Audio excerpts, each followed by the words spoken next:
앤드류 워맥 영혼 몸 제18장 영에 집중하라. 영에 집중하라. 영적인 난독증 탓인지 말씀을 완전히 반대로 읽는 사람들이 많습니다. 갈라디아서 5장 16절 그런즉 내가 이것을 말하노니 곧 성령 안에서 걸으라. 그리하면 너희가 육신의 욕심을 이루지 아니하리라. 이런 사람들은 육신과 영이 서로를 거스린다는 것을 알지만 육신을 부인하기만 하면 저절로 영 안에서 행하게 된다고 생각합니다. 그래서 모든 노력을 육신의 일들을 끊는 것에 집중합니다. 이런 나쁜 습관과 나쁜 생각을 끊기만 하면 영 안에서 행하게 될 거야. 아닙니다. 이 구절이 육신 안에서 행하면 영을 거스르게 된다고 합니까? 아니면 육신을 이기면 영 안에서 행하게 된다라고 합니까? 정반대로 얘기하고 있습니다. 영 안에서 행하라. 그러면 육신의 욕심을 이루지 않게 된다. 어둠이란 빛이 없는 상태를 말합니다. 어둠을 삽으로 떠서 밖으로 버릴 수는 없습니다. 하지만 불을 켜면 어둠이 도망갑니다. 영 안에서 행하면, 즉 불을 켜면 저절로 열매로 육신의 욕심을 이루지 않게 됩니다. 어둠이 도망하던 말입니다. 의지는 바로 육신의 삽입니다. 삶의 어둠, 음주, 욕설, 흡연 등 현재 가진 각자의 문제들을 모두 극복하기 전에는 그리스도 안에 있는 자기 정체성을 받아들이지 못하겠다고 생각한다면 결국 낙심하여 그 상태에 갇히고 맙니다. 하나님이 나에게 능력을 안 주시는 것이 아닙니다. 문제는 내가 스위치를 켜지 않은 것입니다. 그 삽을 내려놓고 불을 켜십시오. 말씀을 보고 그리스도 안에 있는 정체성을 발견하여 묵상하십시오. 계속적으로 자신의 새로운 정체성에 주목할 때 영 안에 있는 내 정체성의 밝은 빛이 내 안을 비추고 또 내 안에서부터 밖으로 빛을 발하여서 결국 육신의 통치를 끊고 그러한 외적 문제들에서 나를 건져줄 것입니다. 항상 빛이 어둠을 이기고 쫓아냅니다. 제가 잘 아는 사람 중에 전에 음악을 하던 유명한 친구가 있었습니다. 널리 알려진 곡 몇 개 작곡한 사람입니다. 그가 음악 활동을 하던 시절에 거듭나게 되었는데 한밤중에 콘서트를 마치면 다음 콘서트 지역으로 가기 위해 자기 그룹 멤버들과 함께 버스를 타고 이동하곤 했습니다. 당시 하나님과 말씀에 매료된 그는 이동하는 버스 안에서 밤새 성경 말씀을 읽기 위해 잠을 쫓으려고 코카인을 들이마셨습니다. 주님이 그를 얼마나 사랑하시는지 알기 위해 계속 말씀을 읽고 싶어서 성경책 몇 장을 뜯어 코카인 흡입에 사용했던 것입니다. 그는 현재 20년이 넘도록 목회를 하고 있습니다. 그는 자신의 육신과 나쁜 습관들을 어떻게 극복했을까요? 먼저 마약과 또 그 외에 여러 가지 불경건한 행동을 끊으려고 애를 썼을까요? 아닙니다. 그는 자신의 악한 행동들을 먼저 처리하기 위해 말씀 안에 있는 자신의 정체성을 찾는 일을 뒤로 미루지 않았습니다. 그는 그리스도 안에 있는 자신의 정체성과 예수님께서 그를 위해 하신 일에 집중했습니다. 그에게 그 말씀들이 실제가 되어가면서 마침내 하나님의 인도하심으로 예전의 삶의 방식에서 빠져나오게 되었습니다. 하나님은 우리가 있는 그대로의 모습으로 그분께 나오기를 원하십니다. 거듭남의 내적 변화를 겪은 후에 우리가 할 일은 그리스도 안에 있는 정체성에 맞게 생각을 새롭게 하는 것입니다. 내 영의 정체성을 발견해 나갈 때 외적 변화는 결과적으로 따라옵니다. 하나님의 진리에 집중하여 영 안에서 행한다면 현재 내 육신의 모습이 어떠하든 상관없이 그 육신의 지배를 끊을 수 있게 됩니다. 질적으로 그리고 양적으로 집중하기. 내가 지금 무엇에 집중하고 있는지를 보면 내가 영 안에서 행하는지 아닌지를 알 수 있습니다. 로마서 8장 5절 육신을 따르는 자는 육신의 일을, 영을 따르는 자는 영의 일을 생각하나니 내가 현재 생각하고 있는 것이 지금 내가 육신 안에 있는지 영 안에 있는지를 알려줍니다. 무엇에 집중하십니까? 만약 의사가 나에게 살 날이 얼마 남지 않았다고 한다면 그 의사 말에 의해 지배받으십니까? 아니면 하나님의 말씀에 지배받으십니까? 질병에 걸려 죽는 것을 상상하고 예견하십니까? 아니면 주께서 내 모든 질병을 가져가셨고 그가 채찍에 맞아 모든 질병에서 나음을 입었다고 선포하는 하나님의 말씀에 집중하십니까? 영 중심입니까? 아니면 육신 중심입니까? 생각이 육신에 머물러 있으면 육신 안에 거하고 있다는 뜻입니다. 그렇게 되면 하나님을 기쁘시게 할 수 없고 질병을 이기고 하나님의 약속을 받을 수 없습니다. 거듭난 영 안에 실제로 하나님의 치유의 능력과 죽은 자를 살리는 능력을 가지고서도 물리적으로 죽을 수 있습니다. 내가 지금 집중하고 있는 그것이 육신 안에 거할지 아니면 영 안에 거할지를 결정합니다. 아주 단순한 원리입니다. 생각을 하나님께 집중하는 방법을 배워가면 내 영이 내 육신을 지배하고 다스리게 될 것입니다. 로마서 8장 6절, 육신의 생각은 사망이요 영의 생각은 생명과 평안이니라.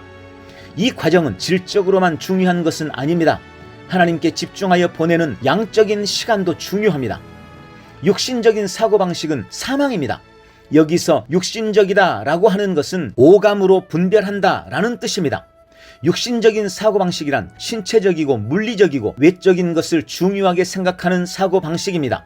바로 오감에 지배받고 있는 상태입니다.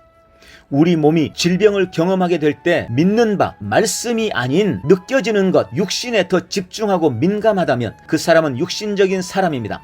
육신적인 생각은 사망이고 영적인 생각은 생명과 평안입니다. 누구의 보고서를 믿을 것인가? 우리는 세상의 보고서가 아닌 하나님의 보고서를 믿는 경지에 이르러야 합니다. 나의 오감보다 하나님의 말씀이 더 많이 나를 지배할 때 영 안으로 진입했다고 할 수 있습니다. 너는 할 수 없어 라는 마귀의 말이나 살 날이 얼마 없다 라는 의사의 말이나 너는 큰일 났다 라고 겁주는 통장 잔고가 하는 말을 듣지 말고 하나님이 말씀하시는 나의 정체성, 하나님이 말씀하시는 내가 이미 가진 것들, 하나님이 말씀하시는 나의 잠재력에 주의를 집중하십시오. 그렇게 할 때 육신의 지배, 육신의 능력, 육신의 통제를 파하게 될 것입니다. 몸의 치유는 그리스도의 구속사역으로 완성되었습니다. 치유는 죄사함에 따라오는 부록이 아니라 예수님의 목숨과 바꾼 중요한 것들 중에 하나입니다. 예수님의 희생으로 죄사함을 얻은 것처럼 동일한 이치로 몸의 치유도 얻었습니다. 하나님께서 우리를 죄로 인도하지 않으시듯 우리를 질병으로 인도하지도 않으십니다. 예수님께서 그분의 귀한 보혈을 흘려주셔서 죄뿐만 아니라 질병에서도 우리를 구원해 주셨기 때문입니다. 진리를 깨달았다고 자동적으로 그 진리로부터 유익을 얻은 것은 아닙니다. 오히려 대부분의 경우 싸움이 일어납니다. 히브리서 10장 32절은 한 번 빛을 받으면 고난의 큰 싸움을 견딘다고 합니다. 왜 그럴까요? 말씀이 마음에 뿌리 내려 열매 맺지 못하도록 사탄이 바로 그 말씀을 빼앗으러 오기 때문입니다. 사탄은 믿은 지 얼마 안 되어 이 진리가 아직 나에게 생소할 때 즉시 빼앗아 가려고 옵니다. 말씀이 뿌리 내려 나의 일부가 되기 전에 말입니다. 항상 치유하는 것이 하나님의 뜻임을 하나님의 말씀을 통해 깨닫자 저에게도 싸움이 시작되었습니다. 사탄은 저를 공격하였고 저는 그 어느 때보다 더 많은 질병을 경험하게 되었습니다. 그 즉시 저의 육신과 영 사이에는 강렬한 싸움이 시작되었습니다. 영은 선포합니다. 베드로전서 2장 24절 그가 채찍에 맞으심으로 나는 나음을 입었다. 예배소서 1장 18절 이미 다 이루어졌다. 예배소서 1장 19절 20절 그리스도를 죽은 자 가운데서 살리신 바로 그 능력이 내 안에 있다. 내 영 안에는 부활 능력이 있었지만 저의 육신은 계속해서 논쟁했습니다. 너는 병에 걸렸어. 너무 아파서 금방이라도 토할 것 같잖아. 인정해. 이렇게 하나님의 말씀 안에서 깨달은 것과 내 몸에서 느껴지는 것 사이에는 엄청난 싸움이 있었습니다. 저의 육신과 영이 서로를 대항해 싸웠습니다. 그러나 그것은 다만 저의 새롭게 되지 않은 생각이었을 뿐 하나님께 불순종하려는 옛 본성은 아니었습니다. 수년간 저의 옛사람은 오직 오감을 따라 믿을 것을 가르쳤고 그렇게 하지 않으면 멍청한 짓이라고 했습니다. 하지만 저의 옛사람이 못 박혔을 때 오감에 의해 훈련되어 있는 사고체계, 즉 마인드는 남게 된 것입니다. 저의 물리적, 자연적, 육신적 영역의 모든 것이 너는 아파! 라고 소리 질렀습니다. 저의 몸도 저에게 아프다고 말했습니다. 사람들도 제가 얼마나 아파 보이는지 알려주었습니다. 그랬기 때문에 보이지 않는 것을 믿는다는 것이 진짜 힘들었습니다. 하지만 저는 마음속으로 결단했습니다. 내 눈으로 하나님의 말씀의 진리가 내 몸에 나타나는 것을 볼 수 있을 때까지 절대 포기하거나 항복하지 않겠다고 말입니다. 저는 하나님이 말씀하시는 나의 정체성이 진리라는 것을 확신했기 때문에 나 자신이 그것을 믿게 만들기로 작정했습니다. 땜에 금이 가다. 당시 저는 텍사스 시거빌에 살면서 작은 교회를 목양했습니다. 저는 치유를 전했고 치유에 대한 계시 지식도 있었지만 저 자신은 몸이 아팠습니다. 마귀가 저를 공격하고 있었습니다. 저의 육신과 영이 서로 대항하고 있었던 것입니다. 행함이 없는 믿음은 죽은 것이기에 어느 날 밤 더 이상 누워서 병치레만 하지는 않겠다고 다짐했습니다. 이 중압감에 못 이겨 저의 믿음을 죽이고 싶지는 않았기 때문입니다. 하지만 제대로 서 있을 수도 없을 만큼 아팠기 때문에 거실까지 무릎으로 기어 나갔습니다. 그리고 저의 얼굴 앞 바닥에 성경책을 놓고서 이 질병과 싸워 이기기로 결단했습니다. 몇 시간 동안 치유에 관한 구절을 암송했습니다. 잠들지 않기 위해 멈추지 않았습니다. 너무 지쳤기 때문에 잠시라도 멈추면 바로 골아 떨어질 것 같았기 때문입니다. 그리고 크게 외쳤습니다. 그가 채찍을 맞으셔서 나는 치유받았다. 그러자 저의 몸은 반대로 말했습니다. 아니, 너는 치유되지 않았어. 그러면 제가 또 답했습니다. 아니야, 나는 치유됐어. 말씀이 그렇게 말씀하신다. 이 싸움이 몇 시간 동안 계속되었고, 그때 저는 잠들지 않으려고 마룻바닥에 내려놓은 성경책을 얼굴로 밀어가면서 두 손과 무릎으로 계속 기었습니다. 모두 다 저처럼 할 필요는 없지만 모두가 이 싸움에서 이겨야만 합니다. 그래, 이제 이 진리를 깨달았다. 육신아, 너를 거절하고 영 안에서 행하기를 선택한다 라고 말 한 번 했다고 해서 갑자기 다 되는 것은 아닙니다. 결심하고 돌아서는 순간 고통스러운 경험이 시작될 것입니다. 우리 생각과 감정은 수십 년간 자기 멋대로 해왔습니다. 그 생각과 감정은 보이지 않는 것보다 보이는 것이 더 진짜라고 말해왔습니다. 그러니 당연히 싸움이 있을 것이고 그 싸움은 한 번에 끝나지 않을 것입니다. 그날 밤은 저에게 엄청난 돌파를 가져다 주었습니다. 하나님의 생명이 흘러가는 길을 막고 있었던 육신의 댐에 금이 가기 시작한 것입니다. 그때를 이후로 조금씩 육신 대신 저의 영이 지배하기 시작했습니다. 그 이후로 저는 많이 성장했습니다. 저의 삶에서 엄청난 승리를 거뒀을 뿐만 아니라 많은 사람들을 도울 수 있게 되었습니다. 지금도 생각을 새롭게 하는 과정 중에 있지만 육신과 영의 이 싸움에서 저는 이기고 있습니다. 심장검사. 얼마 전 우리 단체 건물을 위한 보험 정책에 따라 러닝머신 위에서 달리는 건강검진을 받아야 했었습니다. 하지만 한 번도 깎아본 적이 없는 저의 가슴털을 깎지 않겠다고 제가 고집을 피운 바람에 털을 깎지 않은 채 가슴에 붙인 전극판들이 12분 만에 떨어져 버렸습니다. 몇 주 뒤 보험회사로부터 연락이 와서 저를 보험에 들어줄 수가 없다고 했습니다.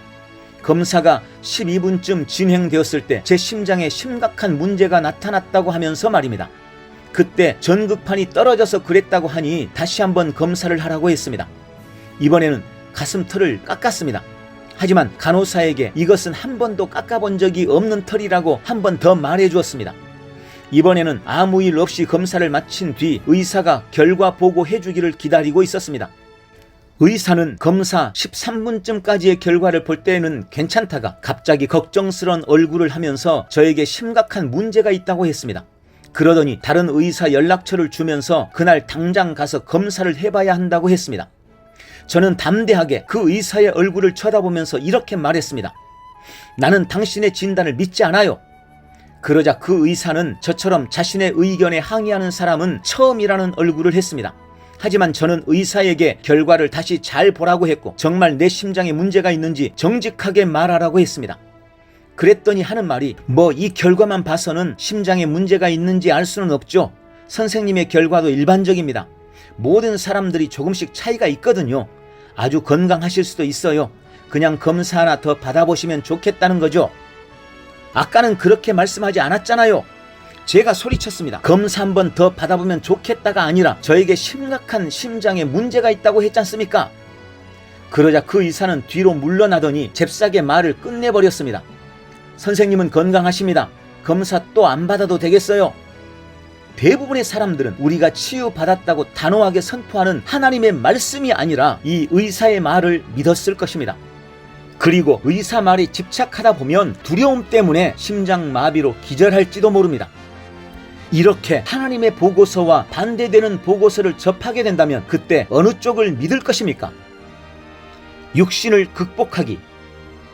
하나님의 말씀이 말하는 나, 특히 신약에 나타난 나의 정체성을 깊이 생각함으로 육신을 극복하는 것입니다.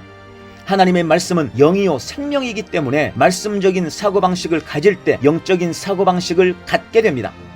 영 안에 있는 나는 온전히 변화되었으며 영원하고 성화가 완성되었으며 거룩하고 영원히 완벽하게 되었습니다. 예수께서 어떠하신 것과 같이 우리도 그러합니다. 이런 생각들로 자신을 지배하게 되면 생명과 평안만을 낳을 것입니다. 만일 생명과 평안이 아닌 것들을 경험하고 있다면 영적인 사고방식을 갖지 못한 것입니다. 바른 것을 원하고 있을 수도 있고 그것을 놓고 하나님께 기도하고 있을 수도 있겠지만 원하고 구한다고 다 얻는 것은 아닙니다. 하나님께서 나를 위해 이미 성취하시고 공급해 놓으신 승리를 받는 방법은 내 영의 주의를 집중하는 것입니다. 그렇게 하면 육신을 극복하게 될 것입니다. 라디오나 TV, 신문, 잡지 등을 통해 세상 일에 너무 통달한 사람은 하나님의 생명을 많이 나타내지 못할 것이라고 저는 생각합니다.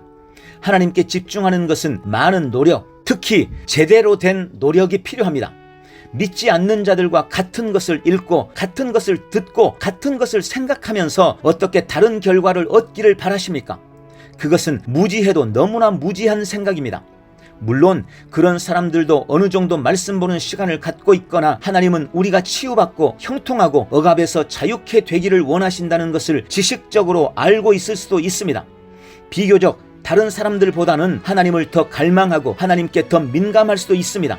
하지만 세상 사람들이 하루 종일 생각하는 육신적인 것들을 계속 생각하고 있는 한 삶 가운데 하나님의 기적적인 능력을 경험하지는 못할 것입니다. 다른 결과를 원한다면 뭔가 다르게 해야 하지 않겠습니까? 육신의 것들을 생각하면 육신을 따르게 되고 결과적으로 물리적인 영역이 나를 다스리게 됩니다.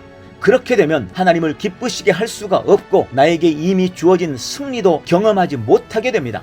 하나님의 능력과 생명을 풀어놓기 위해서는 영적으로 내가 누구인지 그리고 영 안에 내가 소유한 것들은 무엇인지를 집중적으로 생각하여 육신을 극복해야만 합니다. 할렐루야!